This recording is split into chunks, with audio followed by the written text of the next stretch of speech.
Après des années d'errance stratégique et de réponses à court terme, la Commission européenne semble enfin reconnaître l'urgence d'un changement de cap. La boussole de la compétitivité se veut être un cadre structurant pour préparer l'Europe aux défis économiques et technologiques à venir. Le document est désormais officiel après avoir fuité par certains canaux, et je sors d'ailleurs de commissions où nous avons pu échanger à ce sujet. Ce texte est très dense et il pose une feuille de route pour préparer l'agenda législatif des prochaines années. Des jalons sont fixés dans un esprit d'anticipation et si ce principe est réellement appliqué, ce pourrait être un changement bienvenu dans la manière dont la Commission fonctionne. Sur le papier, les intentions en tout cas sont louables.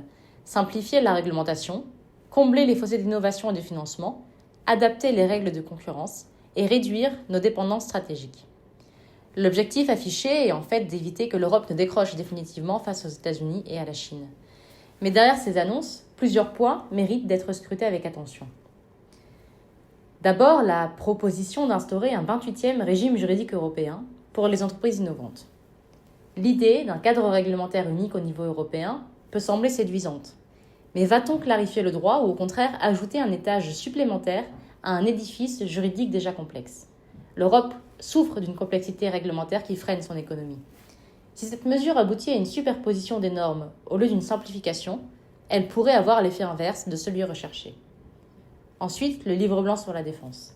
Ce document fixe une orientation stratégique européenne.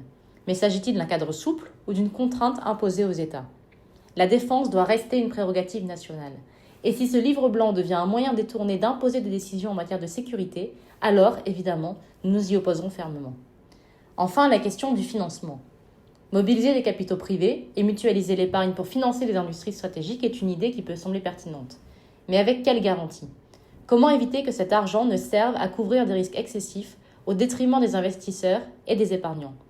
Nous avons connu par le passé des crises où l'Union européenne a été bien plus rapide à socialiser les pertes qu'à protéger l'intérêt général. Ce précédent doit nous alerter. Ces 3 points ne sont pas secondaires. Ils conditionnent en réalité le succès ou l'échec de cette boussole de la compétitivité. Nous avons besoin d'une stratégie économique forte, mais elle ne peut pas se faire au détriment des souverainetés nationales, ni au prix d'une instabilité réglementaire et financière. Enfin, il faut aussi suspendre le Green Deal, comme l'a demandé Jordan Bardella, car nous ne pourrons pas être compétitifs dans la guerre mondiale économique en cours si nous nous imposons nous-mêmes des entraves.